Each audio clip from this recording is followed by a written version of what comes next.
Alléluia.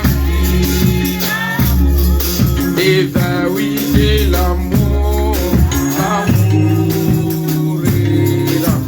Chantons pour moi, moi. Oh oui, pour moi, un digne sauvé, pas grave, assez pour moi. Oh oui, pour moi, l'amour est là. Chantons pour moi, moi.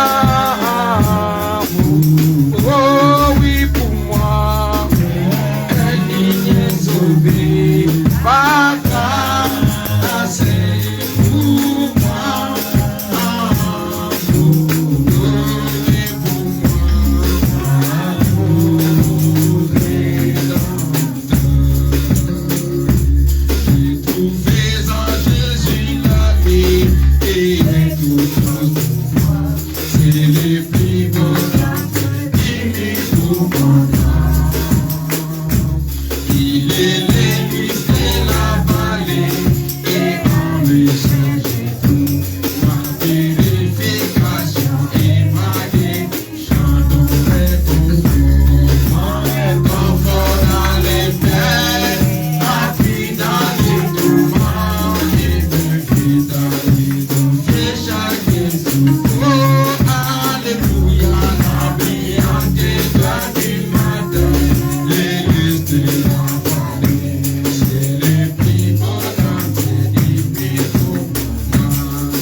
Que le Seigneur vous bénisse.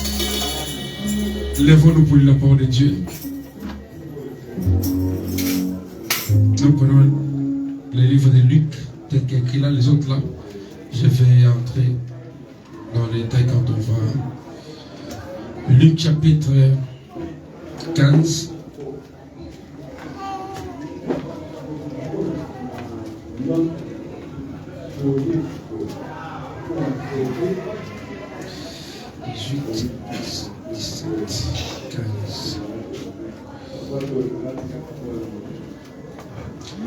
Luc chapitre 15,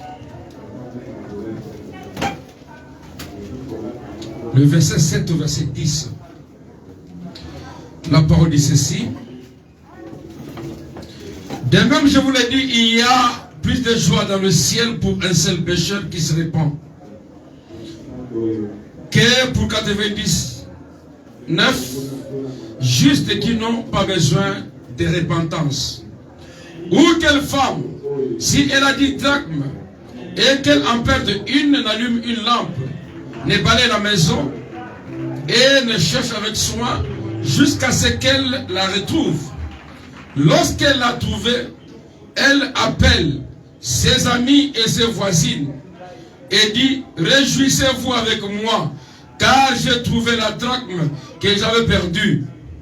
De même, je vous l'ai dit, il y a de la joie devant les anges de Dieu pour un seul pécheur qui se répand. Amen. Seigneur notre Dieu, nous prions pour cette lecture qu'on vient de faire. Toi, l'interprète la parole de ça pour l'interpréter. Bénissez-moi, oh Dieu, bénis tes enfants. Car il est écrit que soient bénies les oreilles qui écoutent cette parole et la bouche qui lit la parole de Dieu. Sois avec nous, Père Dieu, mon Dieu. Nous demandons ta présence dans ces lieux.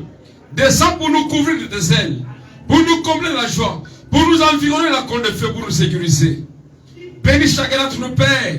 Bénis tous ceux qui sont absents pour des raisons nobles. Assiste nous, Père, commence avec nous, finis avec nous. Nous nous abandonnons à toi pour ta seule gloire. Dans les noms merveilleux puissants du Seigneur Jésus-Christ, donne-nous une interprétation correcte et précise dans ce que nous aurons donné à ton peuple. Que cette parole édifie, qu'elle sauve, qu'elle délivre, qu'elle remplisse du Saint-Esprit. Oh Dieu, nous comptons sur toi, sachant que toi, tu n'as jamais failli. Tu n'abandonnes jamais ce qui vient à toi. Et tu as dit que tu as pour nous un projet de bonheur et non de malheur. Bénis ton peuple dans le nom de Jésus-Christ. Ainsi, à vous demander, disons Amen. Pendant que nous sommes ainsi, prenons Matthieu 10, Matthieu 13 plutôt.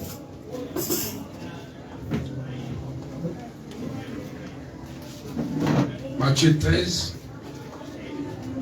Je lis les versets 10 à 14.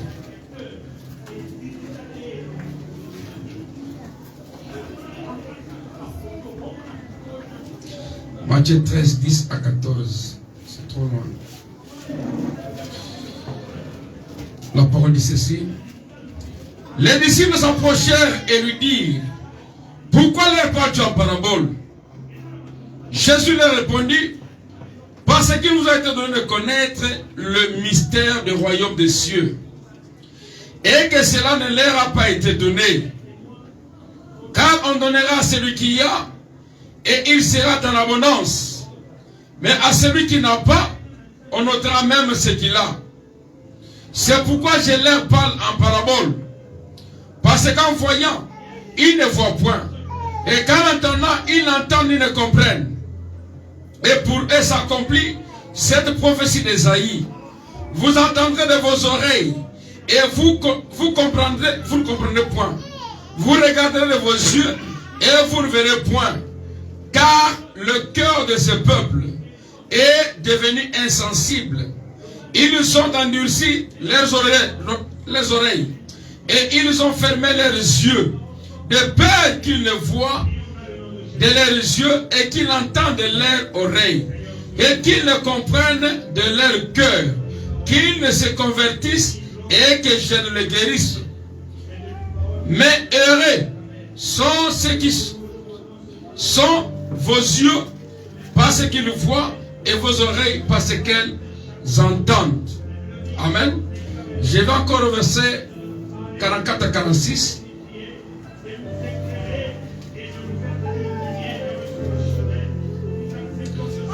Il est dit ceci: Le royaume des cieux est encore semblable à un trésor caché dans un champ.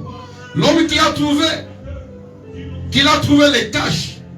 Et dans sa joie, il va vendre tout ce qu'il a et achète ses champs. Le royaume des cieux est encore semblable à un marchand qui cherche de belles perles.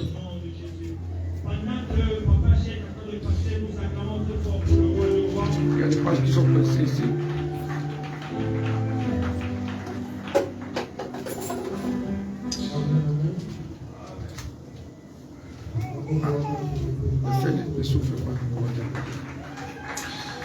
Il a trouvé une perle de grand prix. Et il est allé vendre tout ce qu'il a, tout ce qu'il avait, et l'a acheté. Amen. Je voudrais ici parler, toujours dans le cadre de l'évaluation de notre marche avec Dieu. Mais cette fois-là, je parle d'un sujet qui doit nous interpeller tous. Ce sujet, c'est l'inventeur. Comme c'est écrit là-bas, ou l'introspection. C'est quoi l'inventaire? C'est le fait de faire la revue détaillée sur quelque chose. On appelle ça en économie le bilan. Et dans tout bilan qu'on présente, il y a une partie passive et il y a une partie active. Donc nous avons les passifs et les actifs dans un bilan. Les passifs, c'est la charge, les pertes qu'on a enregistrées tout au long de l'année, dans ce qu'on a eu à entreprendre. Parce que dans chaque activité, il y a le pour et le contre. C'est comme je disais autrefois, il n'y a pas de droit sans obligation, il n'y a pas d'obligation sans droit. Tout au long de l'année, depuis qu'on avait commencé, et là où nous en sommes arrivés, chacun a eu à réaliser. Si vous ne l'avez pas fait, c'est l'occasion maintenant, ou bien aujourd'hui, de revenir sur ce que vous avez eu à constater tout au long de l'année, dans votre marche chrétienne, dans la société, dans vos engagements, dans vos programmes. Je crois que tout n'a pas été une réussite. Amen. Et pendant que vous évaluez, l'intelligence naturelle vous amènera à abandonner ce qui n'était pas une réussite pour ne regarder qu'à ce qui était juste. Le bilan, c'est ce tableau qui représente l'actif et le passif d'un commerçant ou d'une société commerciale ou industrielle en une date déterminée. Donc pour qu'il y ait un bilan, on doit dire par exemple, nous nous donnons un mandat comme le président par exemple. Dans certains pays on parle de 4 ans. Dans d'autres on parle de 7 ans. Dans d'autres pays on parle de 5 ans pour un mandat. Et on va dresser le bilan par rapport à l'entrée jusqu'à la fin. On évalue comment les choses se sont déroulées. Où en sommes-nous arrivés pour arriver à retenir un bilan qui soit consistant. Nous sommes le 9. Mais le bilan annuel ne va pas commencer le 9. Nous devons commencer ce bilan depuis le début. Tout comme quand on lit la parole de Dieu, on ne dit pas que la Bible c'est depuis le Nouveau Testament. La Bible c'est depuis la Genèse jusqu'à l'Apocalypse. S'il faut évaluer les Écritures, on ne dira pas qu'on commence ici, on s'arrête là-bas, non. Tout comme le message. Pour évaluer le message, on ne dira pas qu'on commence à 63 et on va rejeter les autres. Non. On prend le message depuis le début jusqu'à la fin. Comme quelqu'un m'avait posé la question, Comment avez-vous défini cette année 2022? Je lui ai dit, c'est une conduite d'une église locale ou c'est le prophète qui en a parlé? La personne me dit non, j'ai des citations. J'ai dit non, si tu as des citations, tu dois avoir au moins de 65 moins 33, ça fait 30 combien? 32 citations, 33 citations. 32. C'est ça, non? Parce que chaque année, on suppose que le prophète disait ça c'est l'année de paix, ça c'est l'année de victoire. C'est ça, non? Si tu as des citations du prophète, dont nous devons avoir au moins 32 citations. Au moins. Après, la personne m'a dit non, je vais voir, je vais chercher. Jusqu'à là, j'attends. Je peux dire quoi? Quand on parle du message, le message n'est pas une pensée humaine. C'est la parole de Dieu adressée à son peuple pour ce temps de la fin. Et quand la parole est prononcée, Dieu ne reste pas distrait. Tout ce qu'il dit a été vérifié, pesé, contrôlé et mesuré. Et il sait qu'en disant quelque chose, il met dans ses enfants la capacité nécessaire pour accepter ce que Dieu a dit. Amen. Ce n'est pas ce que l'on pense. Le message de la parole de Dieu. L'étendue de notre bilan aujourd'hui. Je ne voudrais pas prendre une année. Je voudrais que chacun aille depuis le commencement. Quand est-ce que vous avez cru? Comment avez-vous évolué? Comment avez-vous marché? Depuis que vous avez reçu le baptême? Oui. Les gens regardent seulement aux années. C'est pourquoi ils se préparent à la veille d'une fête. À la veille d'une année. Mais un chrétien fait le bilan de sa marche depuis sa foi. Comment il évolue? Amen. Quand Jésus donnait cette parabole, il a parlé aux disciples. C'était la semence de grain qui tombait. Mais quand ça tombe sur nous, ça tombe sur chaque terre de manière et façon individuelle. La foi collective n'existe pas. C'est l'individu qui reçoit la parole de Dieu. Jésus a parlé de l'économie infidèle dans Luc 16 et en 9. Et nous savons que tout cela a commencé une année avec les mêmes égalités de jours. La même Bible, les mêmes écritures, les mêmes bénédictions. Parce que quand Dieu fait pleuvoir une pluie, il ne dira pas que je soustrais votre maison de cette pluie. La pluie tombe sur toutes les maisons. Et quand la pluie tombe, si vous êtes dans la rue, vous serez mouillé. Celui qui est dans la maison ne sera pas mouillé. Et tout cela, Dieu ne fait exception de personne. Il y a des ceux qui étaient dans la maison quand il a commencé à pleuvoir, mais qui sortent quand même pour être mouillés. C'est la faute de la pluie? La faute de Dieu? Non. C'est la personne elle-même qui porte son choix dans ce qu'elle fait. Dieu a donné une égalité de chance à tout le monde.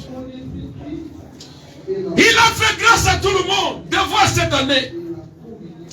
Et à chacun de nous en particulier, confesse et témoigne la grandeur de Dieu de sa manière.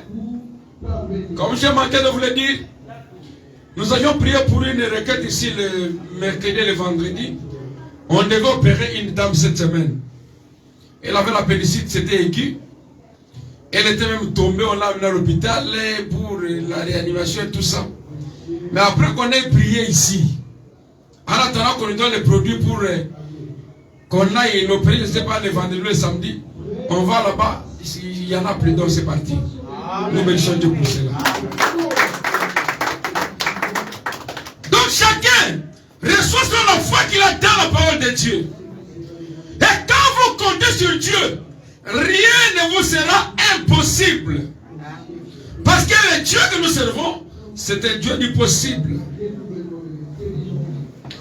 Votre corps est le temple du Saint-Esprit. Si vous commencez le bilan, on doit commencer par là. Depuis que moi j'ai cru, depuis que toi tu as cru, tu te mets à la place de l'écriture. En croyant, tu acceptes que ton corps devienne le temple du Saint-Esprit. C'est clair, n'est-ce pas? C'est dans 1 Corinthiens chapitre 3, verset 16 et 17. Où il est dit, ne savez-vous pas que votre corps est le temple du Saint-Esprit? Ne savez-vous pas que votre corps est le temple de Dieu? Dans 1 Corinthiens 6, 19, on pose la même question. Mais quand on va au verset 20, la Bible dit, vous ne vous appartenez pas à vous-même. 1 Corinthiens 6, 19 à 20. Vous ne vous appartenez pas à vous-même. Ça, c'est la loi de Dieu. Quand vous la croyez, vous devenez esclave. C'est comme ça que l'apôtre Paul disait, moi, Paul, esclave du Seigneur Jésus-Christ. Amen. Parce que quand il avait cru, il s'est abandonné à Dieu. Il s'est laissé entièrement être dirigé, guidé par Dieu. Quand vous croyez la parole de Dieu, vous n'avez aucun commandement sur votre propre vie. Vous n'avez aucune règle à imposer sur votre vie. Vous n'avez aucune loi à donner à votre vie. Mais vous avez une discipline à respecter. Amen. Et cette discipline-là, c'est la parole de Dieu. C'est Dieu qui donne les directives pour que vous puissiez suivre. Pour que nous puissions suivre. Parce que je suis exempté. Amen. Amen. Et quand vous allez dans 1 Corinthiens toujours, 3:17, là où j'ai donné avant, il est dit, celui qui détruit les temples de Dieu, Dieu les détruira aussi. Amen. Est-ce que c'est clair? Amen. C'est comme ça que je voudrais qu'on fasse une évaluation. Vous êtes le temple de Dieu. Dieu veut vivre en vous. Il veut que cet temple soit sécurisé et protégé.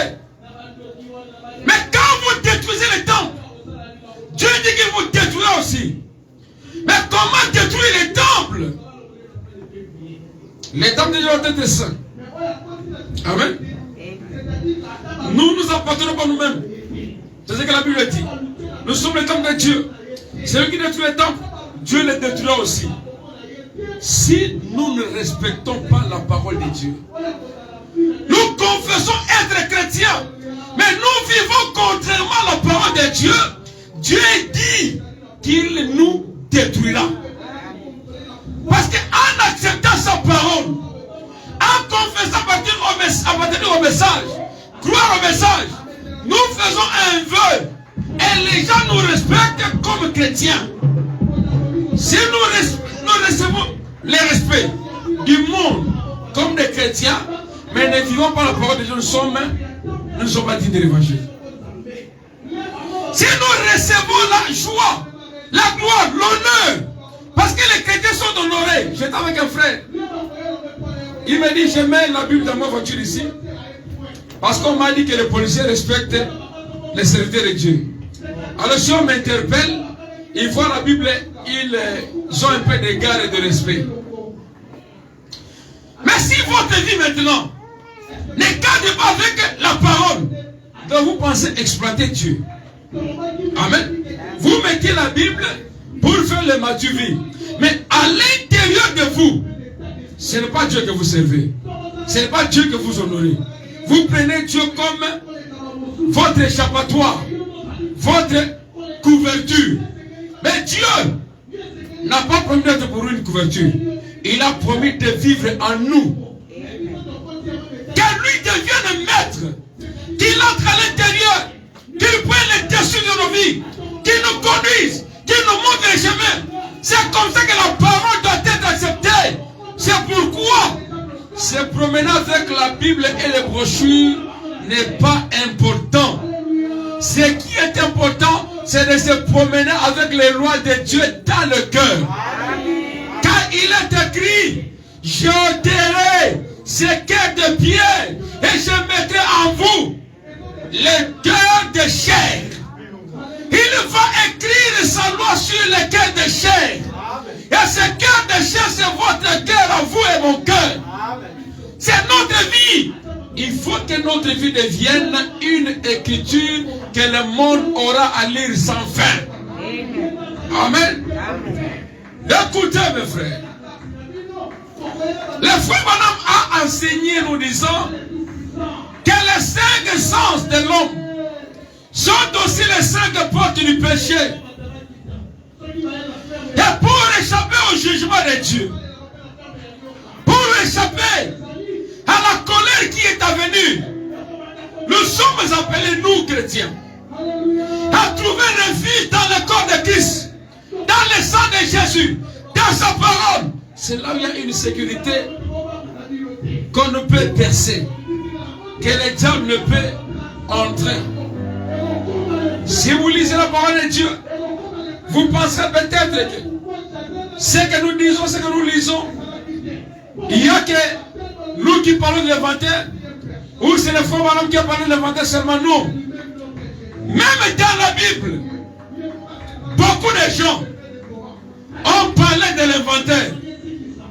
Beaucoup de gens ont fait l'inventaire. Je peux citer quelques personnes. Moïse, dans Exode 24, verset 18, il conduisait le peuple d'Israël.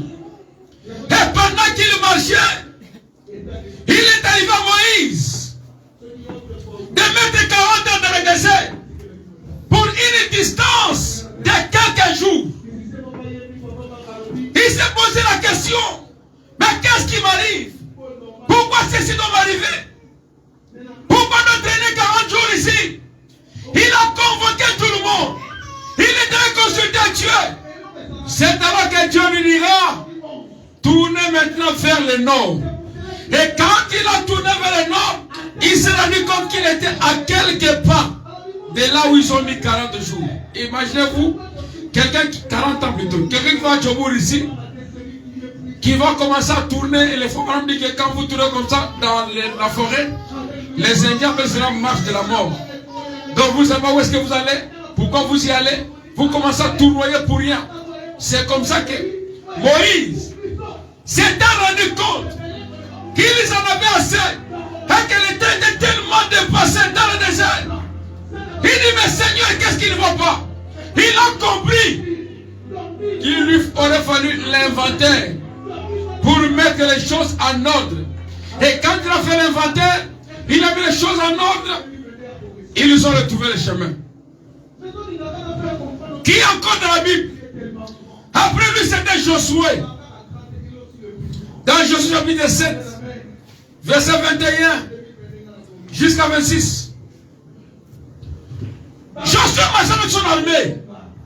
Ils étaient tous vainqueurs de chaque combat. Ils étaient victorieux parce que Dieu était avec eux. Josué ne craignait pas. Il avait tellement confiance en Dieu parce que sa vie entière était consacrée à Dieu. Mais un jour, quand Josué marchait, ils sont allés à la guerre. Il s'est rendu compte que 36 hommes étaient tombés. Il s'est rendu compte que ces 36 hommes étaient tombés. Il a appelé tout le monde. Il a convoqué la réunion. Il dit ceci ne nous est jamais arrivé. Mais pourquoi nous connaissons ce problème? Il a commencé à faire l'inspection. Il a commencé à vérifier. Il voulait savoir pourquoi la mort doit frapper leur camp. Pourquoi la mort doit entrer dans les camps.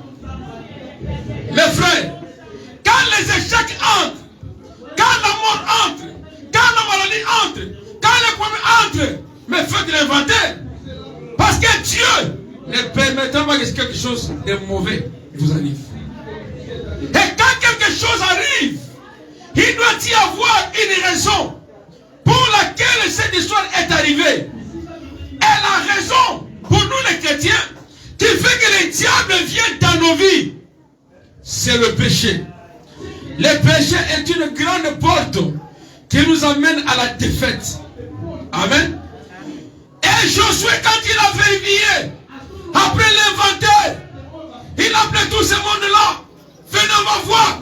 Ils sont dans la consulter à Dieu. Ils se sont rendus compte qu'il y avait dans les camps quelqu'un du nom d'Akan qui avait volé les lingots d'or, les manteaux de Shinéar et les pièces d'argent. Il est allé voler. Et quand il a volé, le péché est entré. Les frères Branham me disent que voyez les cas d'Akan. À cause du péché d'une seule personne, cela peut apporter la mort dans tout le camp.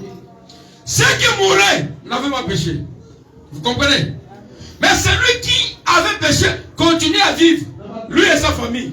Akan était là. Le péché était là vivant. Il ne faisait rien. Rien ne lui arrivait. Mais 36 hommes sont allés mourir à cause de lui.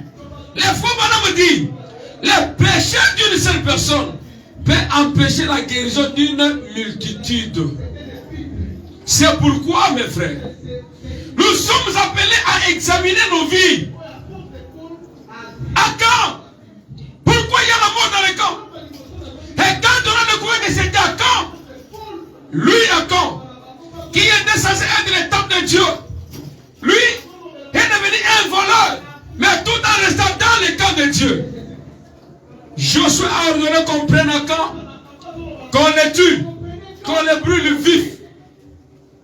Il était vivant et on l'a brûlé vif, lui et toute sa famille.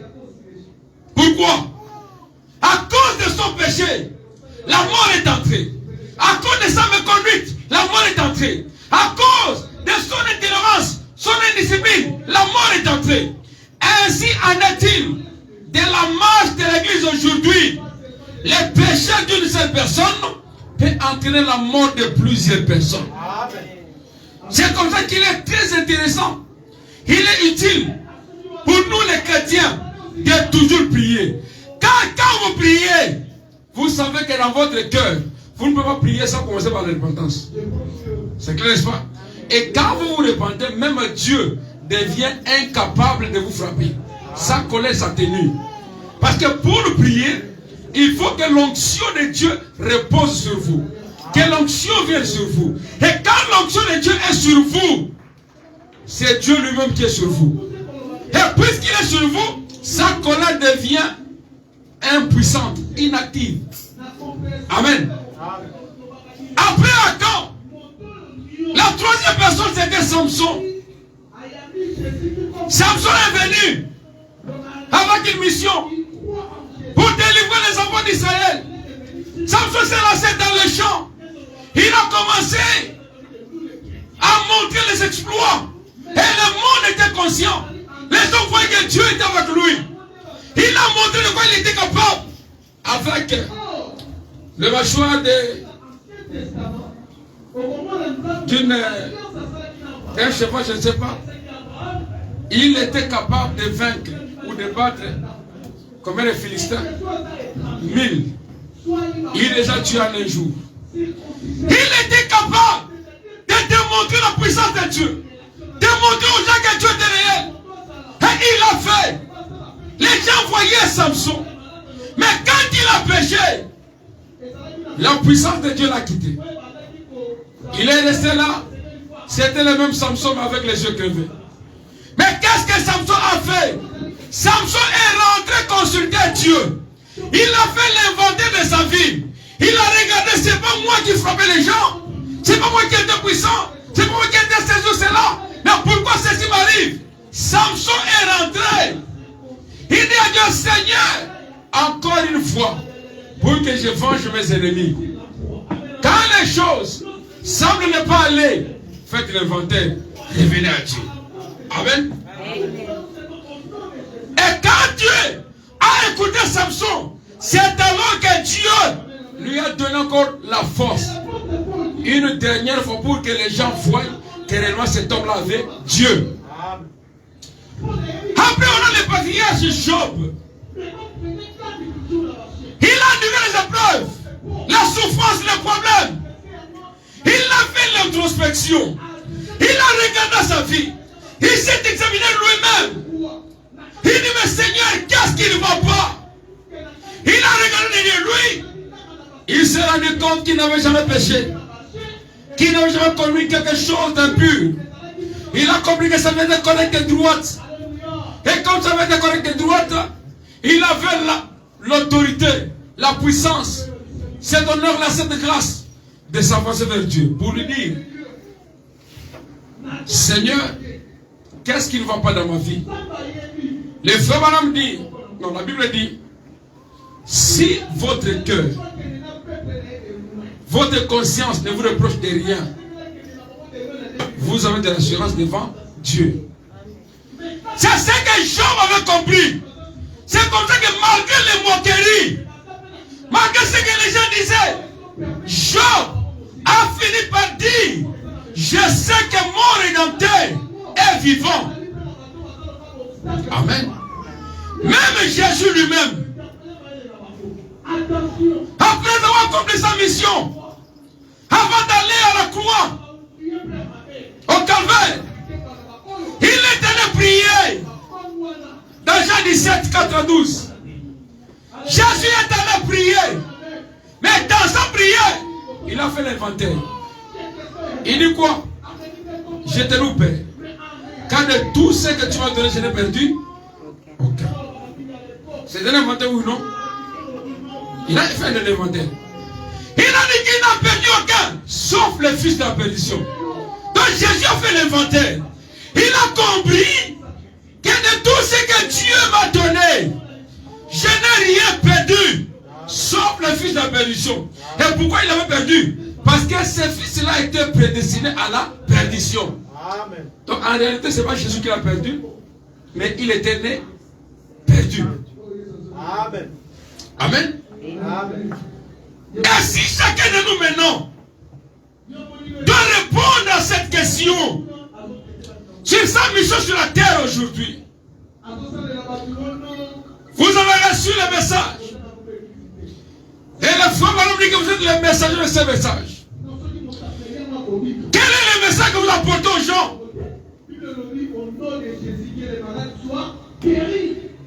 Si on a reçu le message, le frère Malom dit, c'est lui qui va à l'encontre de Dieu. Pas à l'encontre comme l'opposé, mais à la rencontre de Dieu. C'est lui qui va croiser Dieu, qui va rencontrer Dieu. Si vous rencontrez Dieu, vous le voyez, il se révèle à vous. Et vous revenez. Les fois, madame dit que celui qui rencontre Dieu devient responsable. Vous êtes responsable d'aller annoncer. La femme samaritaine n'était pas prédicatrice. Ou femme prédicateur. Mais elle était responsable parce qu'elle avait rencontré Dieu. Rencontrer Dieu, c'est rencontrer la promesse. Parce que beaucoup de gens voyaient Jésus. Mais ils n'avaient pas rencontré la promesse. Mais la femme samaritaine, quand elle a rencontré Jésus, elle a rencontré la promesse. Elle a vu, elle a compris. Et elle a dit, n'est-il pas le Messie? Parce qu'il nous a été dit que si le Messie venait, il fera ces choses. J'ai vu quelqu'un qui m'a parlé de ma vie, qui a discerné mes pensées. N'est-ce pas le Messie? Dans le problème de la femme là, ce n'était pas l'apparence de Jésus. Ce n'était pas la robe ou je ne sais pas qu'est-ce que Jésus portait. Son problème était la promesse. Parce qu'elle a dit, il nous avait été enseigné que lorsque le Messie viendra, il accomplira ces choses. N'es-tu pas le Messie? Et Jésus qui le dit, qu'il y a la femme qui lui dit, je le suis, moi qui te parle. Cette femme a jeté la cruche. Elle a couru dans la ville. Elle a commencé à rencontrer tout le monde. Mais les gens qui ne comprennent pas la parole disent que cette femme-là est allée pécher. Non. Non. Même Marie de Magdala et les autres, quand elles se sont rendues à la tombe de Jésus, à leur arrivée là-bas, elles ont rencontré l'ange. Elles ont vu que la tombe était vide. Or, La promesse disait, après la résurrection de Jésus, sur le chemin de Damas, il a raconté aux deux disciples ce que disait la promesse. Que le Messie souffrirait, serait tué et il va ressusciter le troisième jour. Ces femmes-là, ayant vu la tombe de Jésus vide, elles sont allées raconter, non pas prêcher, mais témoigner que la promesse est accomplie. C'est la responsabilité que devait avoir toute personne qui reçoit ce message. C'est la responsabilité qui doit avoir toute personne qui rencontre Christ. Vous ne pouvez pas rencontrer Jésus et rester le même. Branham dit dans la prédication des signes du 8 mars 64, chez qui l'application, paragraphe 159, il dit ceci. C'est même Jésus est ici. Il est le messager. Amen. Voici le message. Il est le messager ici. Identifiez son message. Je ne suis pas le messager. Il est le messager. Et ceci est le message. Est-ce que vous comprenez? Branham n'est pas le messager. Vous comprenez ce que je veux dire? C'est lui qui a écrit. C'est lui le vrai messager. Les porteurs du message, on peut l'appeler aussi messager. Mais le contenu là, ce n'est pas lui qui en est l'auteur. Amen. Il est venu avec le message. Mais il y a un seul messager, celui qui marchait sur les 7 chandeliers d'or. C'est celui-là le messager. Et il a envoyé ses sujets, ses anges. Et un ange était messager. Il ne vient pas avec son message de lui. Il prend le message du vrai messager pour l'apporter à son peuple. Lui n'est qu'un intermédiaire. On l'appelle messager. Non pas qu'il vient avec un message qui vient de lui. Non. On l'appelle messager en qualité de porteur. Vous comprenez? Je ne sais pas. Je voudrais un peu être plus clair. J'ai reçu une lettre. Par exemple, Dieu me donne une lettre. Dans la lettre, il y a un message, non? On me donne cette lettre-là. Vous allez m'appeler qui quand je vous donne la lettre? Messager. Vous comprenez? C'est ce qu'est Branham. Mais le contenu de la lettre, qui est le message, vient de qui? Du vrai messager. C'est son auteur, celui qui m'a envoyé. C'est ce qu'il dit ici. Il dit ceci. Voici le message. Il est le messager ici pour identifier son message. Vous comprenez? Je ne suis pas le messager. Il est le messager. Et ceci est le message. Et si l'esprit que vous avez est en désaccord avec ceci, comment peut-il être le messager du message? Il n'y a que le signe qui peut l'identifier. Il faut dire Amen. Beaucoup de gens, en lisant cette citation, ont pris cela pour dire que voilà, le frère Branham est Dieu. Il n'est pas un simple messager, il est Dieu. Frère, il faut lire minutieusement pour comprendre. Si son esprit est en nous, c'est lui qui nous oriente. Et où est-ce que l'esprit nous oriente? C'est dans les Écritures.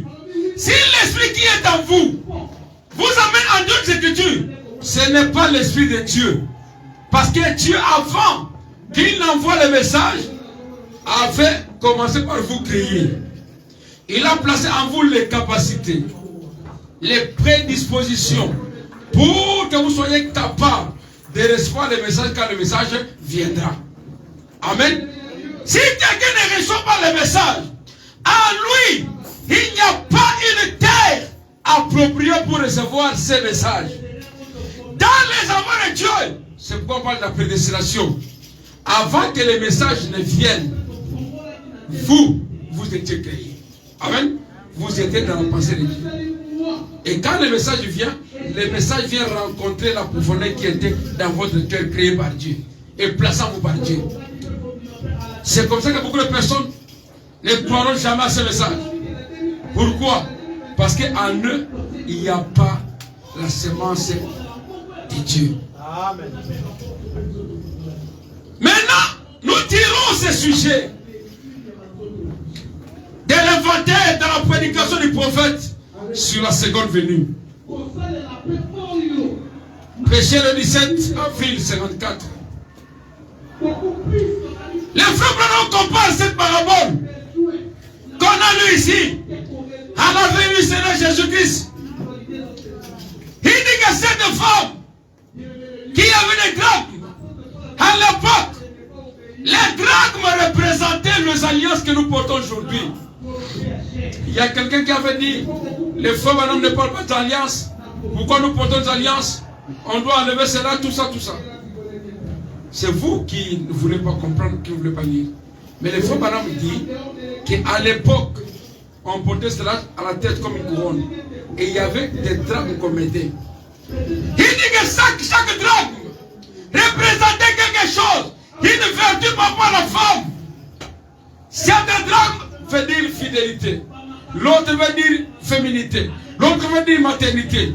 Il y en avait autour de la tête qu'elle portait. Avant qu'il y ait des bas que nous nous portons comme ça. Je vais y arriver. La drachme représente une vertu. Tout le monde dit Jésus revient bientôt. On a fêté une nouvelle année. On est entré en 2022. C'est très bien. Mais, tant que nous avançons, les jours aussi avancent. Et la Bible dit, rachetons les temps quand les jours sont mauvais. J'aimerais que nous puissions racheter les temps avant que les temps ne nous rachètent. La Bible dit rachetons les temps. Ne laissez pas autant le temps de vous racheter. Mais c'est à nous de racheter les temps quand les jours sont mauvais. Branham dit que son mari était en voyage. Et la nuit approchait. Cette femme était consciente qu'elle n'avait pas péché, qu'elle n'avait pas commis adultère. Elle s'embrouillait. Après avoir remarqué qu'il y avait une drachme perdue, c'était l'inventaire qu'elle avait fait. S'il est 10, il y en avait 9. Elle s'est dit, mais pourquoi je manque une drachme? Qu'est-ce qui est arrivé? Elle a regardé sa fille, elle n'a pas péché.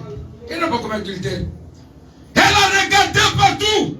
Elle s'est rendue compte que ça devait être quelque part. Elle a commencé à balayer la maison toute la nuit. Elle a allumé la lampe pour retrouver la drachme.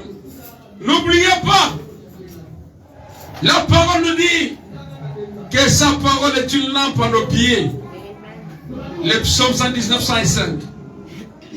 Et une lumière sur notre sentier. Elle a pris la lampe que j'ai activée par la parole. Elle a pris la parole.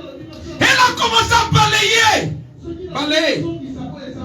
Un balai, c'est la repentance pour la vie d'un chrétien. Amen.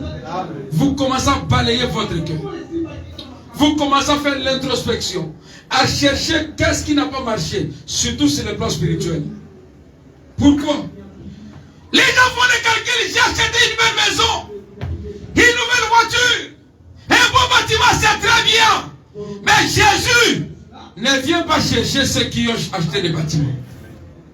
Il ne vient pas chercher ceux qui ont bien gardé l'argent. Il ne vient pas chercher ceux qui ont amassé l'argent. Il ne vient pas chercher ceux qui ont travaillé durement. Non. Ça, vous le savez. Jésus vient chercher qui? Ceux qui ont conservé sa parole. Oh non, vous devez vous marier. Jésus ne vient pas chercher les mariés. Il ne vient pas chercher les célibataires. Oh, nous devons aller en Europe. Jésus ne vient pas chercher ceux qui vont en Europe.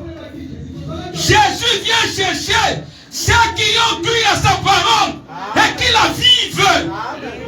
Amen. Amen. Bon, les années avancent. On doit se marier. On doit acheter des maisons. C'est bien. Ça, c'est le naturel. Mais Jésus ne vient pas chercher ceux qui se marient. Il ne vient pas chercher ceux qui se sont déjà mariés. Il ne vient pas chercher les célibataires. Peu importe l'état dans lequel vous vous retrouvez, l'inventaire doit consister à prendre la parole comme votre unité de mesure. Est-ce que votre vie est digne de l'évangile? Est-ce que vous êtes à la hauteur de les recevoir? Si vous n'êtes pas cette hauteur-là, rachetez le temps, car les jours sont mauvais. N'attendez pas que le temps nous rachète. Oh non, depuis un temps, je ne gagne pas de l'argent. Moi, je n'ai pas d'enfants, je voudrais avoir des enfants. Dieu ne vient pas chercher les stériles. Il ne vient pas chercher ceux qui ont des enfants. Il vient chercher ceux qui ont gardé sa parole. Mais les gens se soucient des choses futiles, des choses éphémères, des choses qui n'ont pas d'importance. Si nous sommes chrétiens, on n'a pas été appelés à être chrétiens pour avoir de l'argent, non. C'est pour chercher vraiment le royaume des cieux et la justice de Dieu. Tout le reste nous sera donné par-dessus. C'est ça que dit l'Écriture. C'est ça que dit la parole. Mais les gens descendent nuit et jour. Ils s'en vont à gauche, à droite. Ils créent des doctrines. Jésus ne vient pas chercher ceux qui disent qu'il est déjà venu ou qui disent qu'il n'est pas encore venu. Il vient chercher ceux qui ont le Saint-Esprit. Amen. Quand les gens ont rencontré les disciples, ils leur ont posé la question. Les disciples des gens, est-ce qu'il leur a posé la question, êtes-vous mariés? Non. Êtes-vous célibataire? Non. Avez-vous de l'argent? Non. Quelle était sa question? Avez-vous reçu le Saint-Esprit depuis que vous avez cru? C'était ça la question. Êtes-vous marié? Non, ce n'est pas ça. Avez-vous gagné de l'argent? Ce n'est pas ça. Tout ce qui est mondain, charnel, passera. Il n'y a que la parole qui ne passera pas. Et le Saint-Esprit, c'est la portion de la parole qui est en vous. Si on dit que les choses de la terre passeront, mais la parole ne passera pas. Vous, si vous ne passez pas, pourquoi? C'est parce que vous êtes la parole. Et qu'est-ce qui fait que vous soyez la parole? C'est la portion du Saint-Esprit, la parole qui est en vous, qui fait de vous un être éternel. Jésus ne vient pas chercher les mariés ou les célibataires, les riches ou les pauvres. Non. Jésus vient chercher ceux-là qui ont gardé sa parole, qui ont gardé les vertus. Écoutez.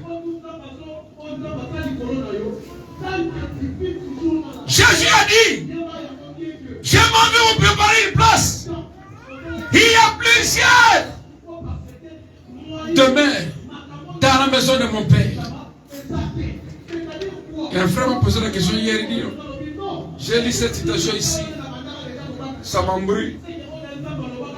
Ici, les faux bananes disent, c'est comme si au ciel, il y a un appartement avec des chambres que chacun va occuper. J'ai dit, donne-moi la citation, il me donne. Je dis, frère, avant que je cherche d'abord la citation, j'aimerais te donner une technique pour bien couper le message. Si on te donne les paragraphes 10, commence à 8, va jusqu'à 13 ou bien à 12, dans la même brochure, tu auras la réponse. Et quand je lisais en répondant, j'ai dit, oh, mes frères, le paragraphe qui suit, les frères explique ça. Il dit, on avait interprété la Bible par les Anglais. Et quand ils ont interprété, pour eux, les rois habitaient dans les palais. Et comme ils habitaient là-bas, il y avait des appartements que ces enfants, ces cocos et tout ce monde-là occupaient. Vous voyez? C'est comme ça qu'en interprétant, ils ont dit il y a plusieurs maisons dans la maison de mon père. J'ai dit aux frères, même chez Obama, si tu deviens président des États-Unis par exemple, Biden, quand tu es président, pour votre sécurité, on prend toute votre famille. Vous allez habiter à la Maison Blanche. Mais on ne commencera pas à voir là-bas qu'il y a tel. Non, c'est comme ça. C'est cette idée-là qu'on a, qui a amené le traducteur de traduire comme ça. Et le frère madame dit, on devait dire, il y a plusieurs domaines dans la maison de mon père. Dieu que j'ai compris. La parole de Dieu, c'était une parenthèse, s'interprète elle-même. Le frère madame dit, si vous lisez l'Ancien Testament, le Seigneur Jésus-Christ a plus parlé de sa deuxième venue que de sa première venue. Amen. Amen. Quand même dans le Nouveau Testament, il dit la même chose. Écoutez, dans la seconde venue, paragraphe 18, il dit ceci. La seconde venue du Seigneur est l'un des sujets les plus vitaux de toutes les saintes écritures. Vous avez suivi? Pas les débats sur le Fils de l'homme. Pas quoi que ce soit, non. La seconde venue, l'un des sujets les plus vitaux de toutes les saintes écritures. Il n'y a rien d'aussi important que la venue du Seigneur Jésus. En effet, s'il ne vient pas, nous aurons été de faux témoins. Écoutez, il vient comment? Nos morts qui sont dans la tombe sont perdus. S'il n'y a aucun espoir pour nous, si Jésus ne vient pas visiblement, comment? Visiblement. Pas une nuée ou une photo, non. Les frères Panam dit, si Jésus ne vient pas comment? Visiblement. Ne suivez pas les discours que les gens racontent. Il est venu, il est où? Voilà la photo. Est-ce qu'il est faut Panam ici qui vient dans la photo? Visiblement. Il dit ceci. S'il ne vient pas visiblement pour la seconde fois, lors de la première venue, pour nous, si Jésus ne vient pas visiblement, pour la seconde fois, nous sommes perdus. Dans la loi, lorsqu'il prenait la première Pâque, c'est là qu'il est rappelé cette parabole. Il a trop parlé de sa seconde venue et peu de sa mort, peu de sa résurrection. Mais pour son retour, il a beaucoup parlé. Paragraphe 19. Dans l'Ancien Testament, il y a plus de passages bibliques qui parlent de la seconde venue que ceux qui parlent de la première venue. Maintenant que l'expiation est faite, tout ce qui concerne la race humaine dépend absolument de la seconde venue. Amen. Tout ce qui concerne la race humaine Amen. dépend de la seconde venue. Dans tout ce que vous faites, que ce soit le travail, l'habillement, la culture, la coutume, toutes ces choses-là, vous devez dépendre, tenir compte de cette éminente venue. Personne ne connaît les jours ni l'heure. Mais tout le monde connaît le 28 février. Amen. Qui dit vrai? C'est Dieu qui dit vrai. Jésus est venu quand? Il est venu le 28 février. Mais la Bible dit personne ne connaît les jours ni l'heure. Quand vous connaissez le 28, c'est une fausse venue. Excusez quand je dis fausse venue, par rapport à la seconde venue. C'est une venue, mais pas la seconde venue. Il y a plusieurs venues, mais 3 grandes venues. Il est venu d'abord racheter le monde. Il vient, la seconde fois pour enlever l'église.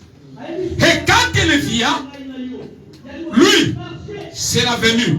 Nous, c'est l'enlèvement. Mais c'est le même événement.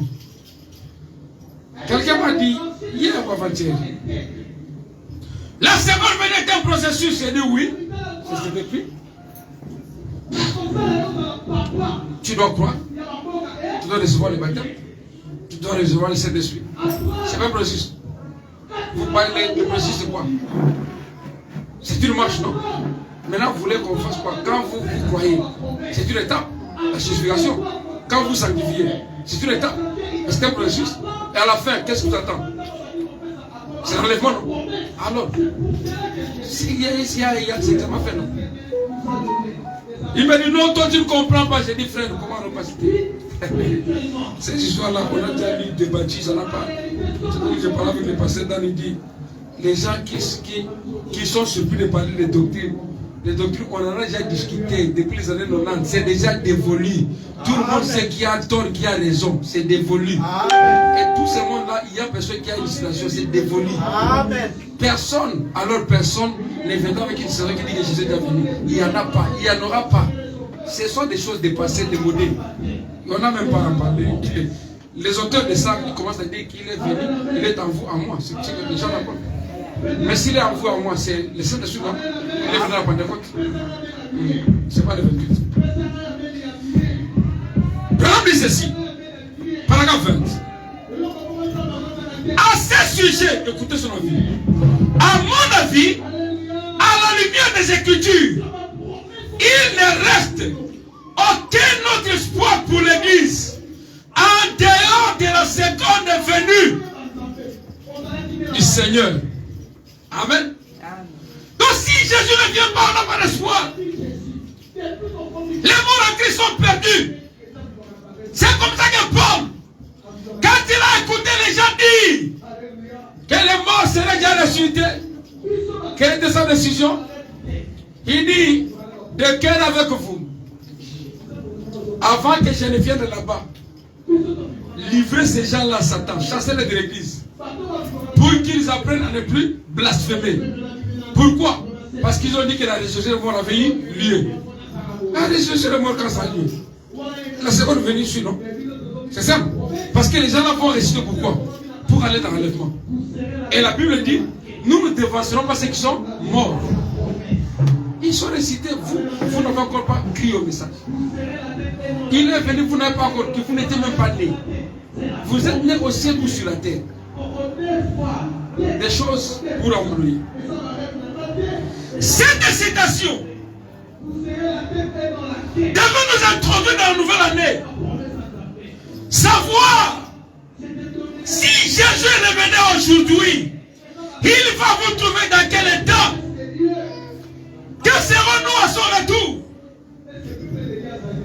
Qui est-ce qu'il vient chercher? Et pourquoi il vient vous chercher? C'est pour que vous habitiez avec lui. Parce qu'il a dit, je m'en vais vous préparer une place. Afin que là où je suis, vous y soyez aussi. Mes frères, 21.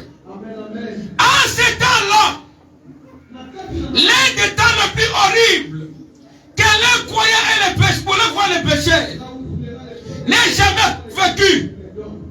Car l'heure de la condamnation est imminente. Mais pour les croyants, c'est le temps le plus glorieux. Car sa rédemption est proche. Il ajoute, il y a deux groupes de gens sur la terre. Il y a les croyants et les non-croyants. Jésus vient pour condamner les uns et sauver les autres. Nous savons qu'il y a des païens et nous avons les divergences de doctrine. Maintenant, qui sont croyants, qui ne sont pas croyants, ce n'est pas par rapport à votre confession verbale. La croyance, c'est par rapport à la vie que vous menez vis-à-vis des Écritures. Frère, un chrétien dont il est capable de dire que moi je ne tomberai pas avec les femmes. C'est ça la nature chrétienne. Il faut être capable de dire ça. C'est la moindre des choses. Parce que notre vie doit refléter Christ. Mais comment allez-vous imaginer que je vais tomber? C'est quoi ça? C'est quoi ça? Frère, Et non, pasteur qui dit ça, pasteur Lani. Hein? Frère, c'est une question de discipline et du respect à ces dieux-là. Si vous respectez la parole de Dieu, vous ne tomberez pas. Parce que vous gardez votre foi avec crainte. Et vous savez que la joie à gagner est supérieure aux futilités du monde. Là où vous allez, ce qui vous attend est supérieur. C'est une joie pour vous de vivre en Christ. Et d'hériter le royaume des cieux. De vivre éternellement. Mais les gens ont vendu leur tour de noces. Frère, les fois Madame Dieu paragraphe 22. Nous devrions solennellement examiner les Écritures pour voir combien nous en sommes proches. Si nous voulons savoir l'heure, regardons à la montre. Si nous voulons connaître le jour, regardons le calendrier. Si nous voulons connaître l'année, regardons le calendrier. Mais si nous voulons connaître le temps, regardons à Israël. Les temps dans lesquels nous vivons. Si Israël est en train de conquérir les temples, c'est là où nos yeux devaient être fixés. Parce qu'après cette conquête-là, nous allons posséder. Si nous possédons les temples, le combat finit avec l'église. Et si la tribulation venait un jour, nous savons que la tribulation viendra pour qui? Pour nous, le point du message. Et quand quelqu'un viendra fuir chez toi, tu ne vas pas lui dire, toi, tu crois qu'il est venu mais il n'est pas venu. Tu comprendras que nous sommes sur la terre parce qu'il y a la tribulation. Et là, les aigles vont se mettre ensemble. Pas autour d'un pasteur. Parce que c'est autour de la parole. Là où sera le corps, là s'assembleront les aigles. Ils ont comme Luc 17, 37. Hein? Luc 17, 37. Là où sera le corps, là s'assembleront les aigles. Et quand Jésus va s'apprêter à venir, et que la pression sera sur les gens, l'inventaire va vous amener à vous réunir. Vous menez le même genre de vie. Entre aigles, vous vous mettez ensemble. Parce que vous attendez sa venue. Et quand il vient vous trouver ensemble autour de la communion. Si vous n'êtes pas saint, vous irez vous laisser là-bas chez les persécuteurs vous-même, sans quelqu'un vous envoie. Parce qu'en étant de l'autre côté, vous êtes du côté des forts. Vous êtes en train de chercher les gens. Comme tu es l'un d'eux, tu ne te vas pas toucher. C'est clair, non? Mais si tu viens comme un hypocrite, et que la foi sera tellement grande, au point qu'on peut disparaître, on peut baisser les murs. Toi, tu n'as pas cette foi-là, tu finiras où? C'est maintenant le temps de faire l'inventaire pour examiner notre vie, notre marche. Écoutez, frère, madame, regardez Matthieu 24, si vous le connaissez. Qu'est-ce qui éloigne l'homme de Dieu? Pourquoi l'homme s'éloigne de Dieu? Écoutez, ce ne sont pas les choses charnelles qui nous éloignent parfois. Donc les choses charnelles peuvent nous éloigner. Mais parfois, ce ne sont pas les choses charnelles. Ce sont les choses naturelles qui nous éloignent. Quelles sont les choses? Les choses naturelles. Les serviteurs et les disciples de Jésus lui ont posé la question. Quand il a commencé à leur dire ce qui sera la fin. Et au lieu de regarder ce que Jésus leur disait, ils ont amené Jésus à lui faire voir quoi? Les temples. C'est comme ça que les fois madame dit, ce ne sont pas les choses charnelles, quelquefois, ce sont les choses naturelles. Jésus leur parle des signes. Et elle commence à montrer à Jésus, tu vois, c'est Salomon qui avait construit. C'est un temple qui va durer ici éternellement, ici. On sera ici, tout ça. Jésus leur dit, il restera pierre sur pierre. Il faut madame dire, il est des gâteaux naturels. On a une grande église. On a beaucoup de membres. C'est un marbre. On est ceci, on est cela. Frère. Même les gens, quand ils font les programmes, mon église, je laisse à mon fils. Je laisse à ceci, je laisse à cela. Frère. Donc toi, tu ne veux pas que tes enfants aillent au ciel. S'il y a un héritage de ces enfants, c'est le Saint-Esprit. Pour qu'il ne manque pas l'élèvement. Si tu lui donnes le bonheur, les églises, toi, il dit bon, que je néglige la parole de Dieu parce que j'aurai le bonheur après. Amen. Ne montrez pas aux enfants des choses éphémères. Montrez-leur la parole de Dieu. Car c'est cela qui va assurer leur éternité. Oh non, regardez le temple. Nous avons construit avec autant de millions. Jésus a dit, rien ne restera pierre sur pierre. Amen. Ephésiens 5 et 16. C'est une écriture que vous devez garder. Rachetons le temps, car les jours sont mauvais. Rachetons le temps, car 2022 est mauvais. Car les années sont mauvaises. Le mal ne fait que venir, s'alourdir, s'agrandir, s'aggraver. Les gens cherchent la paix et le bonheur. La paix ne se trouve pas ailleurs qu'en Christ. Le bonheur c'est en Christ. Jésus a dit il y aura des temps difficiles. Vous cherchez la paix où? Oh, il y a $1. C'est pas l'écriture qui dit ça. Frère, quand vous commencez à mener une lutte pour combattre les dollars, vous combattez Dieu. C'est l'écriture qui a dit ça, non? Il y aura des temps difficiles. C'est l'écriture. On doit dire mais c'est la parole de Dieu. Il y aura des moqueurs, il y a une nation va se faire contre l'autre. Oh, Rwanda, Kocha, Kunoka. Frère, en tant que chrétien, celui qui a un bon sens, c'est normal. C'est l'écriture.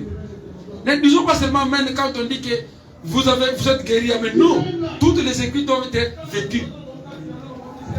J'ai les écritures que j'ai mentionnées ici. Beaucoup de gens, oh non, moi, je suis persécuté là-bas. On parle mal de moi dans vos églises d'ailleurs.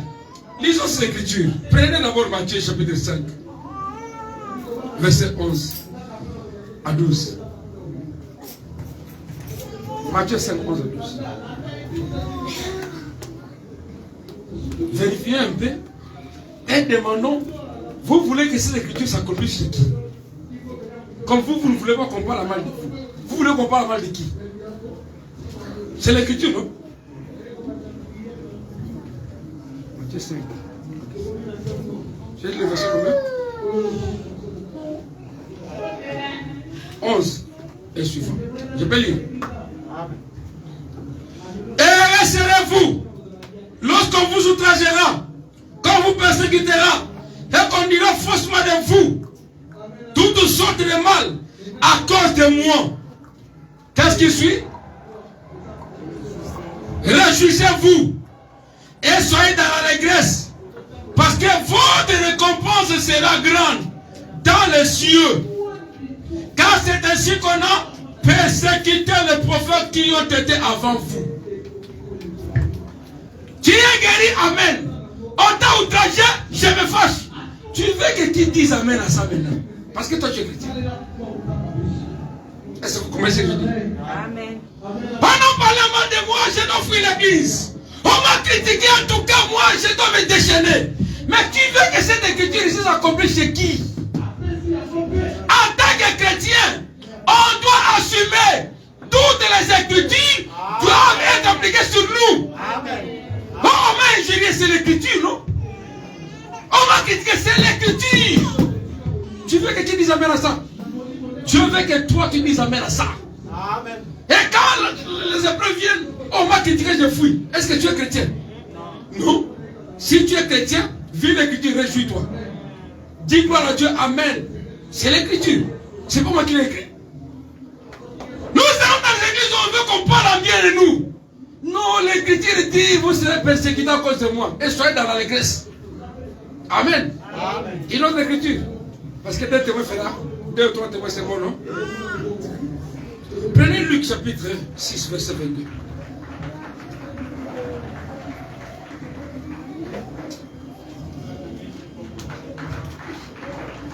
Je ne veux pas qu'on parle de moi.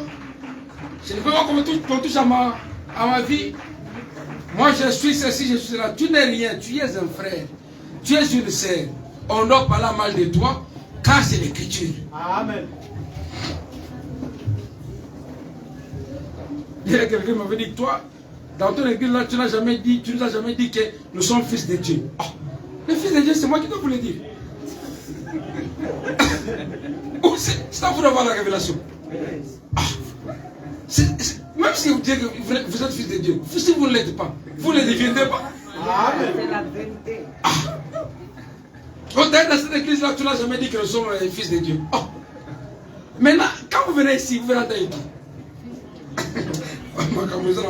Pardon. Amen. Verset 22. Chapitre 6, Luc. Et rassurez-vous, lorsque les hommes vous haïront, lorsqu'on vous chassera, vous outragera, et qu'on jettera votre nom comme infâme à cause du Fils de l'homme. Ah, vous voulez que ces écritures s'accomplissent chez qui? Dites-moi. Vous voulez que ça s'accomplisse chez qui, mes frères? Chez qui voulez-vous que cela s'accomplisse? Ça sont des questions que les pasteurs Kalou nous posent souvent. C'est lui qui a l'habitude de poser ce genre de questions. Maintenant, vous lisez. Quand on vous sera béni, alléluia, gloire à Dieu. Vous irez aussi, alléluia, gloire à Dieu. Vous serez persécutés. Non, pas moi. Oh. Vous voulez maintenant que cela s'accomplisse chez qui? Chez l'autre. Chrétiens, acceptez la parole telle que Dieu vous l'a donnée. C'est ça le sens. Acceptez l'opprobre de Christ. Même si les gens vous critiquent, vous n'êtes pas Jésus. Le parfait, c'est Jésus, mais on l'a critiqué. Mais vous êtes qui? Si celui qui n'a jamais besoin de la critiquer, on l'appelle Belzéboul. Vous êtes qui pour ne pas être critiqué? Et consciencieusement, vous savez que j'ai commis les erreurs. Et pendant que j'ai commis les erreurs, tant que je vis, je commettrai encore des erreurs. Amen. Vous commettez, vous commettez encore. Alors, quand les gens vous critiquent, ce ne sont pas eux qui vous amèneront au ciel. C'est Jésus qui va vous amener au ciel. Vous n'avez de compte à rendre à personne. Prenez Jésus comme votre unité de mesure. Pas un pasteur, pas un frère. Si tu es un pasteur et un frère, les jours où il commettra une erreur, tu oublieras que c'est un humain, tu vas laisser la parole. Mais si tu es accroché à la parole, tu sais que la parole ne faillira jamais. Amen. Amen. Amen. Une autre écriture. Prenez de Timothée. Il y en a beaucoup. Dans mon cas, il y a 42 passages de ce genre-là. C'est belé. Où il y a persécution pour les chrétiens. Maintenant, on va jeter tout ça parce qu'on veut qu'on nous dise de bonnes choses. Oh. Et d'abord, si on ne vous chicote pas par la parole de Dieu, vous êtes des bâtards. C'est que la parole. Mais nous ne sommes pas des bâtards. C'est comme ça que nous disons que quoi ça nous frappe, nous couronne, reste avec nous. Nous voulons de ça.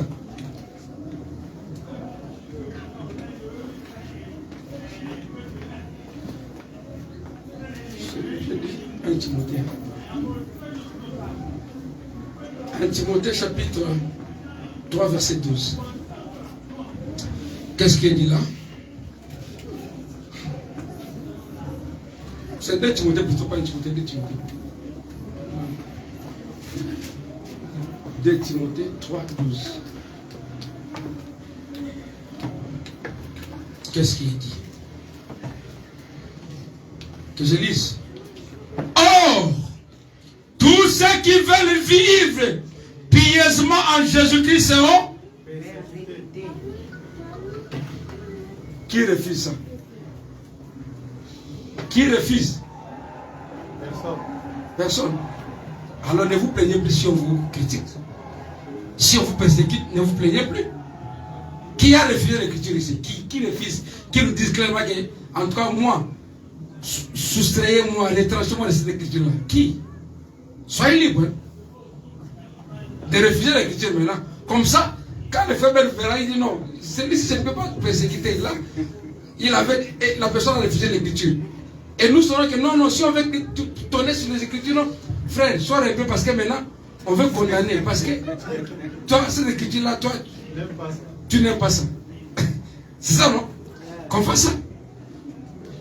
Tous ceux qui veulent vivre pieusement à Christ, vous voulez être appelé frère, vous voulez être appelé sœur. C'est ça vouloir vivre pieusement, non? Alors vous serez quoi? Alors acceptez. Acceptez. Faites l'inventaire. Combien on fait parce qu'ils étaient outragés, persécutés. Mais c'est l'écriture qui s'est accomplie sur leur vie. Quand l'écriture s'accomplit, on va voir Dieu le consulte. On se met à genoux, on les remercie. Parce que dans son amour, il a fait accomplir sur vous l'écriture. Amen. L'écriture, quand le prophète on l'identifie dans Malachie 4, nous sommes contents, non? Et si vous identifiez dans la persécution, vous refusez pourquoi? Lui était persécuté, le prophète. Moïse était persécuté. Josué, tout le monde était persécuté. Parce qu'il voulait vivre pieusement en Christ. Parce que la marche du monde et votre marche sont deux marches diamétralement opposées. Et ces gens-là vont vous persécuter. Et pour que Jésus soit trahi, ce n'est pas quelqu'un de l'extérieur, c'est Judas. Amen. Pour que Saoul, David soit persécuté, c'est Saoul, non? Il était quelqu'un de l'extérieur. Nous, de sa famille, de sa religion, de son église, c'est la même personne qui l'a persécuté. Mais quand on est de toucher cet homme-là, David dit qu'il vous a permis de toucher au roi de l'Éternel. Saoul était l'intouchable, malgré qu'il persécutait David. Mais David avait compris. La fois, madame dit que plus tard, Jésus est venu, le fils de David. D'abord, quand on a caché sur David, par un fou, je n'étais pas un fou, un homme normal, il a caché sur le roi. Les rois regardent. Ces gardes veulent toucher au roi. Le roi dit, laissez cela s'accomplir. Si cet homme a caché sur moi, c'est Dieu qui a permis qu'il cache sur moi. Mais toi, on n'a pas caché sur vous. Vous n'êtes rien, lui était roi. Vous n'êtes rien. Mais le roi, on a caché sur lui. Il n'avait pas resté dessus. Il a reconnu que ça, c'est la volonté de Dieu. Mais toi, on tellement critiqué. Frère, les diables peuvent entrer par les pasteurs, par les frères, par la sœur, par n'importe qui. Il suffit d'être distrait pour que les diables entrent. Et quand la persécution vient, qui permet cela? Aucun malheur ne peut nous arriver sans que l'Éternel Dieu en soit. Mais maintenant, quand cela vous arrive, pourquoi vous vous fâchez contre les frères, contre les sœurs? Tellement critiqué, tel a parlé mal de moi, tel a fait ceci. C'est la parole. Soyez heureux, réjouissez-vous. C'est ce que dit la parole. Amen. Vous voulez qu'on vive la parole comment?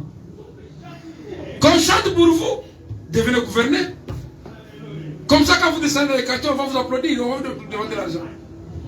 Devenez président, on va dérouler les tapis rouges pour vous. Mais malgré qu'ils marchent sur les tapis rouges, on va les critiquer. Plus que ça d'ailleurs, c'est que vous craignez là. C'est comme Jacob Zouba disait l'autre fois. Les accusations qui viennent, on m'a accusé, on a dit. Si je dois mettre à arrêter les gens, on va arrêter tout le monde. Parce que tout le monde parlera toujours. Si un païen peut arriver à comprendre que si je dois me fâcher contre tel, parce qu'il a parlé mal de moi, l'autre parlera, et après, je vais me fâcher contre tout le monde. Si un païen, celui que vous appelez païen, peut comprendre comme ça, mais pourquoi vous ne voulez pas continuer à votre peau? Vous êtes qui? Si vous êtes chrétien, vous êtes objet de persécution. Amen. C'est l'écriture. Ça doit s'accomplir sur nous. Homme ingénieur, faites l'inventaire de votre vie. Combien de fois vous êtes moqué de la parole de Dieu en refusant les critiques? C'est refuser l'écriture, non? Mais faites l'inventaire. Redevenez normaux. Revoyez votre marche. Regardez votre marche pour que cette année soit une bénédiction. La bénédiction, ce n'est n'est pas ce qu'on amasse. La bénédiction, c'est retrouver la joie dans la portion que vous êtes alloué. Ce que Dieu vous a donné, c'est ça la bénédiction. Ce que vous avez acquis par vos efforts, ce n'est pas la bénédiction. Quand Dieu dit il bénit, est-ce que vous souffrez pour avoir la bénédiction? Oh. Mais yo, on y a commis. On peut pas gymnastique, ma punition, au team église. Après ce moment, tu appelles ça bénédiction. Non! Ça, c'est toi qui es allé chercher. La bénédiction ne fait pas souffrir. Si nous allons travailler sur l'écriture, c'est à la sueur de ton frère que tu mangeras. Mais quand vous arrivez dans le domaine de la bénédiction, tout le monde peut travailler. La bénédiction, c'est autre chose. Si vous appelez travail bénédiction, mais tu ne pas seul, il y a des parents qui travaillent avec vous et qui gagnent mieux que vous. Qui vous ont même engagé. Mais qui est béni, c'est vous, c'est eux. On appelle bénédiction ce qu'on reçoit de la part de Dieu. Amen. Écoutez, mes frères. Peu importe combien nous essayons de nous occuper de notre être physique. Paragraphe 26. D'après quelques secondes venir. Peu importe combien nous voulons essayer de nous occuper de notre être physique. Je veux les habits, je veux la nourriture, je veux ceci ou cela. Peu importe combien nous travaillons durement pour notre organisation. Combien nous travaillons durement dans l'église. Combien nous respectons l'ordre de l'église. Il viendra un temps où toutes ces choses disparaîtront et passeront. Je travaille beaucoup, ça va disparaître. Je gagne beaucoup, ça va disparaître. Il viendra un temps où toutes ces choses disparaîtront. Mais quel sera l'état de votre âme? Quand tout va disparaître, quand le monde disparaîtra, qu'est-ce que vous serez? Il faut que la parole prenne la place dans votre vie. C'est l'essentiel. C'est l'essentiel, mes frères. Nous cherchons les réveils. Les réveils, c'est vous qui devez les amener. Amen. C'est pas que ça viendra de quelque part d'un autre. Non, c'est vous. Yes. On organise les prières. Depuis qu'on a commencé, Dieu nous assiste parce que toutes les requêtes pour lesquelles on prie ici, quand la pénicilline disparaît pour quelqu'un qui était déjà tombé, qu'on devait enlever, c'est pas Dieu. C'est Dieu. Quand quelqu'un qui, deux enfants qui sont malades, l'autre est le coma, vous priez, les deux sortent de l'hôpital et en parfaite santé, c'est pas Dieu. Mais vous voulez chercher Dieu où? Vous voulez le voir comment? Vous voulez que Dieu vous donne l'ordre. Dans les messages, un constat amer. Les chrétiens ne viennent pas pour que Dieu les aide. Ils viennent avec leur citation dans des poches et leur connaissance. Pour attendre ce que les prédicateurs disent ce qu'il y a dans leurs poches et ils vont dire Amen. Si c'est contraire, ils ne vont pas dire Amen. Même si c'est écrit. Même si on lit, ils ne diront pas Amen. Parce que ça ne cadre pas avec ce qu'il y a dans leurs poches. C'est ça ce qui fait que les chrétiens ne marchent pas. Il faut évaluer. Il faut faire l'inventaire. Si vous trouvez que cette pratique ne vous a pas aidé à avancer, beaucoup de gens sont dans les rues et ne fréquentent pas les églises. Les croient du message. Telle église ne croit pas comme moi. Frère, toi tu crois comme qui? Il n'y a qu'un seul message. Il n'y a qu'une seule foi. La foi qui avait été transmise au sein une fois pour toutes. Si les gens se réunissent au nom de cette foi-là, toi tu refuses. Tu es une semence étrangère. C'est pas compliqué.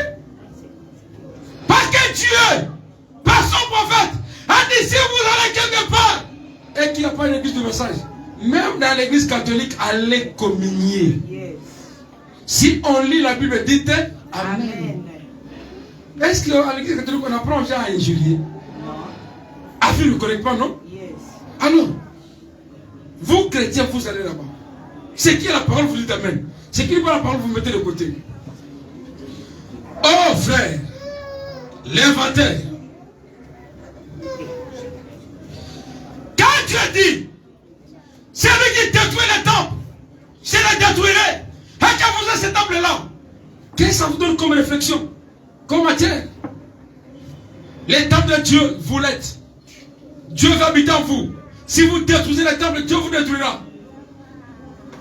Mais combien détruisent les temples dans leur conduite, dans leur comportement, dans leur manière, dans leur vie? Chaque jour, ces temples sont en train d'être détruits par la convoitise, par les vols, par les mensonges, par l'hypocrisie. Les temples, vous ne voulez que détruire, détruire, détruire. Et Dieu dit, c'est lui qui détruira les temples de Dieu, Dieu les détruira. Mais une femme qui se promène nue comme dans les églises pentecôtistes, c'est le temple de Dieu qui est détruit.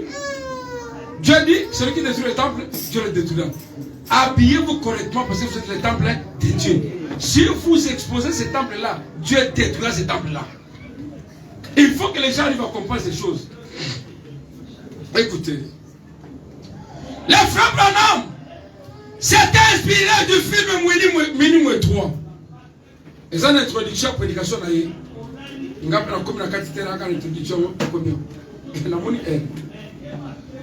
s'est inspiré. C'était titré Minimum 3. Mais Branham dit il est plus tard que nous le pensons. C'est le moment que tous les chrétiens devaient allumer sa lampe et commencer à chercher la drogue perdue. Et la drogue, c'est la vertu. Tu n'étais pas menteur. Tu es devenu menteur depuis un temps. Menteur depuis un temps. Fais l'introspection. Allume la lampe. Fais la repentance. Tu n'étais pas voleur. Tu deviens voleuse. Voleur depuis un temps. Fais l'introspection. Cherche. Tu n'étais pas hypocrite. Tu le deviens depuis un temps. Tu n'étais pas critiqué. Tu n'acceptais même pas que les gens critiquent à tes oreilles. Mais aujourd'hui, tes oreilles sont le bienvenu pour acquérir les critiques, les mensonges, les injures, les insultes. Et quand vous écoutez, ayez même le courage d'aller voir votre frère comme le dit la parole de Dieu. Vous prenez, vous gardez dans votre cœur sans vérifier. Frère, vous détruisez les temples de Dieu. On ne doit pas rester dans les soucis, les chagrins chaque jour. Parce que c'est le temple de Dieu. Ce n'est pas votre corps. Ce n'est pas votre temple à vous. Votre corps, c'est le temple de Dieu. Si vous accumulez les soucis dans votre cœur, vous détruisez quoi? Le temple de Dieu. Et la conséquence, Dieu dit, celui qui détruit les temples sera aussi détruit. Et les gens croient que c'est bien être j'ai des stress. J'ai des stress. Un nouveau cantique sud-africain, j'ai des stress. Frère, si vous avez les stress chaque jour, vous êtes en train de détruire les temples. Amen. Vous devez comprendre ça. Et si vous détruisez les temples, Dieu vous détruira. Les temples là doivent être saints, sans inquiétude, sans stress, sans pleurs, sans chagrin. Réjouissez-vous toujours et toujours. C'est comme ça que l'année 2022 doit être. Pour attendre que Jésus vienne. Frère, ce monde n'est pas chez nous. Nous sommes des pèlerins. Tous connaissent. Chacun connaît quand il a vécu. Comment il a cru. Mais personne ne connaît quand est-ce que Jésus viendra. Quand est-ce qu'il mettra point à cette vie. Et peut-être c'est le jour où tu seras en train de critiquer, de mentir. Amen. Les anciens n'existent pas dans la parole de Dieu. L'ancien est celui qui garde la parole de Dieu. Amen. Amen. Parce qu'il demeure dans la parole. Toi, celui qui t'appelle nouveau, mais qui prend, qui reçoit la parole avec crainte. Dès qu'il la reçoit, la met en pratique. Dieu vient, prend la personne là et vous restez avec votre ancienneté. Mes frères, mes soeurs, revenez chaque mercredi, chaque vendredi pour des prières. Appelons le feu divin. Nous prierons. Aucune situation ne restera telle qu'elle. Si vous le voulez.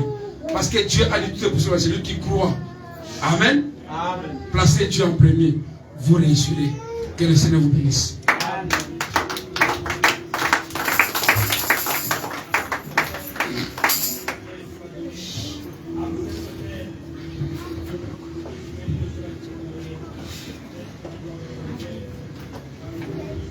Lèvez-nous pendant que le feu bénit nous clôture.